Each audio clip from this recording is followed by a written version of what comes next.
Ya, terima kasih Anda masih bersama saya di acara Kikendi dan topik kita kali ini adalah mengenai skizofrenia. Apa itu? Tentu akan menarik untuk dibahas dan saya berharap Anda mendapatkan manfaat dari topik yang saya angkat kali ini. Dan tamu berikutnya adalah Anto SK dari Tulungagung, Jawa Timur. Iya, terima kasih Mas Anto udah datang. Boleh tahu apa yang Anda alami? Apakah Anda juga mengidap skizofrenia?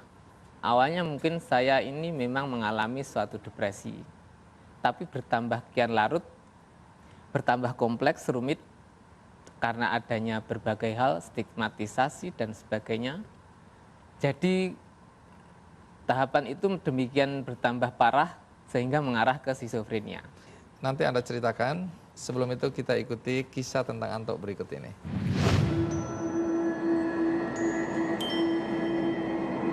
Karena saya tahu sendiri, Mas Anto itu mempunyai kelainan mental. Justru dijauhi itu malah justru kasihan. Jadi mesti saya dekati, termasuk Mas Anto itu sendiri. 10 tahun mencari jati diri, tak lantas membuat Anto SG menyerah akan keadaan. Kelelahan fisik yang berujung pada kelelahan jiwa memaksa Anto SG untuk memendam segala keinginan masa depannya.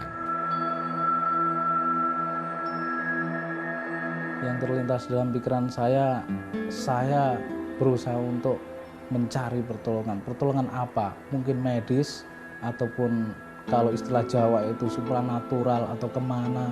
Ini gimana? Orang kok malah kayak, ya depresi, orang gila lah.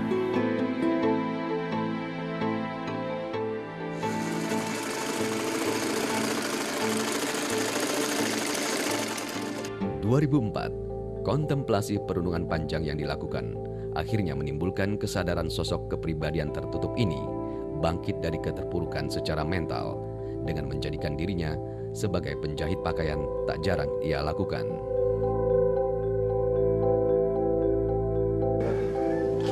Tak hanya itu, kepiawaiannya dalam berbahasa asing ia tuangkan dengan menjadi seorang guru les. Kalau pendek ditambah ES, TR,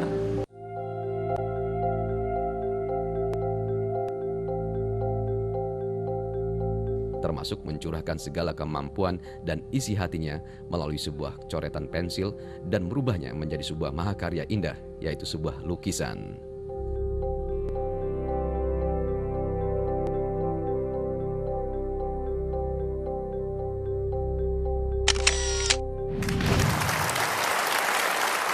Ya, jadi saya ingin tahu ketika awal mula Anda mulai depresi itu bagaimana? habis dapat THR, uang saya masukin ke kampus kan mau ujian gitu kan, bayar-bayar gitulah. Ternyata itu masih belum cukup. Sepeda motor saya jual untuk ikut semacam investasi, semacam LMM. Ternyata LML-nya itu juga menipu. Akhirnya saya kan jadi kayak kehilangan arah, mau ujian, mau bayar. Gitu kan akhirnya. Stres berat. Sudah keluar kerja, lah itu kan double-double, akhirnya saya mulai depresi, stres. Itulah awal Anda mulai Depresi. ngaco. Mulai. Apa yang Anda rasakan waktu itu? Saya jadi menyerah, tapi ingin lari ke Tuhan, tapi dengan cara yang salah. Apa yang Anda lakukan?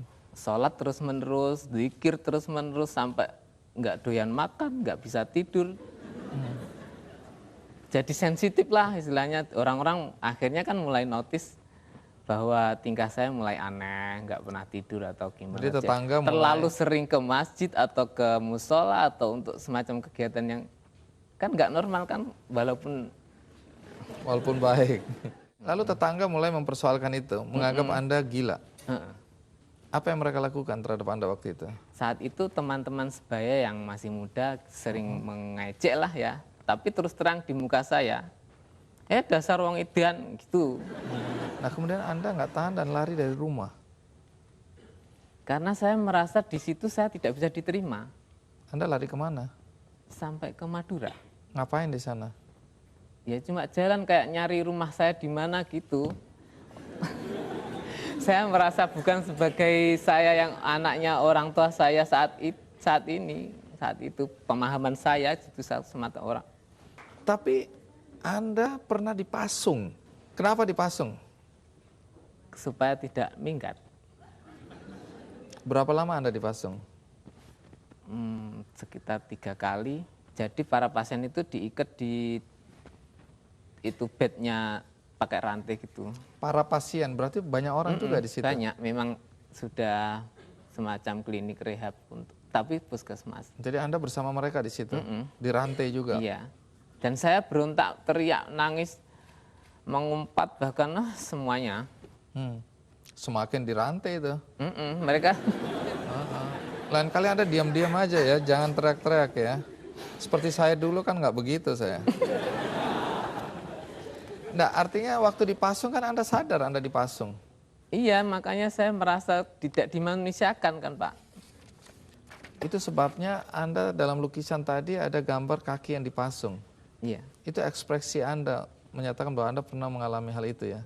Itu Terus ada air mata di situ. Apa yang makna dari lukisan ini apa sih?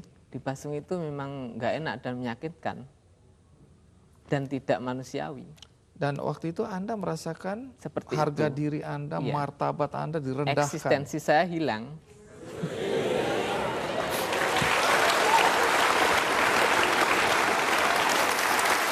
Tapi kalau dilihat sekarang dari yang video tape yang kita tonton tadi, Anda sudah menjahit ya. Anda punya keterampilan menjahit sekarang. Jahit apa? Ini baju batik. Ini Anda jahit sendiri nih? Iya. Coba diperagakan sedikit supaya siapa tahu ada yang tertarik. Bisa berdiri nggak? Supaya kita tahu hasil jahitan Anda layak dibeli atau enggak ini. Baik, bagus ya. Tidak kalah dengan butik-butik mewah di Jakarta. Ya, tapi di satu sisi Anda juga punya keterampilan melukis. Mulai kapan Anda tahu bahwa Anda pandai melukis atau Anda mulai mengekspresikan diri melalui lukisan? Sejak SMP memang saya bisa melukis, istilahnya pernah suatu ketika itu guru seni rupa saya itu sampai nggak percaya itu lukisan saya. Nah, coba boleh nggak kita lihat hasil karya Anda yang Anda bawa ini? Iya. Iya.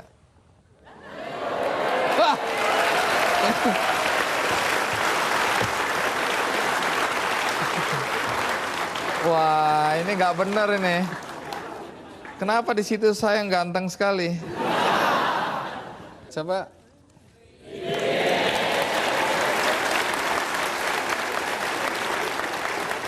Pada saat Anda melukis orang ini, apa yang paling Anda kagumi dari dia?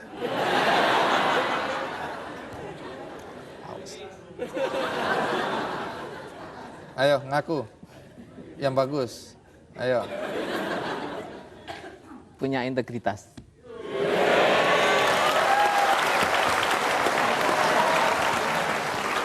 Iya.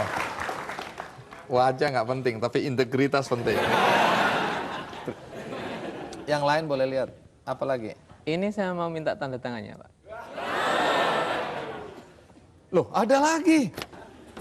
Ini buat saya. Ada lagi.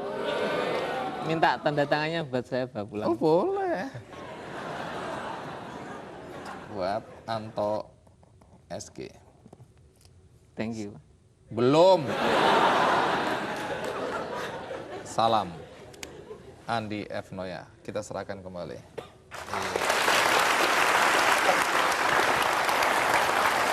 Apa lagi? Oh, ini jahitan saya dan Coba boleh lihat, boleh dong kita lihat ya. Iya. Oke. Ini Anda jahit. iya. Keren loh.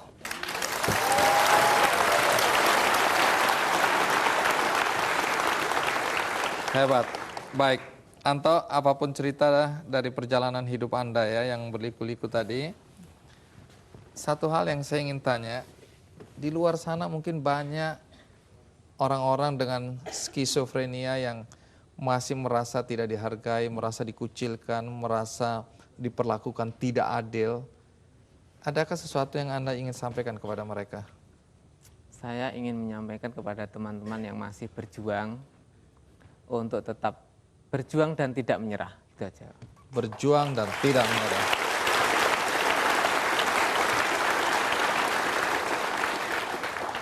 Tamu berikutnya adalah seseorang yang hidup dalam kesunyian. Dia juga adalah penderita skizofrenia. Tapi ada satu prestasi yang ingin saya tampilkan di dalam acara Kick Candy ini. Apa itu? Ikuti terus Kick Candy.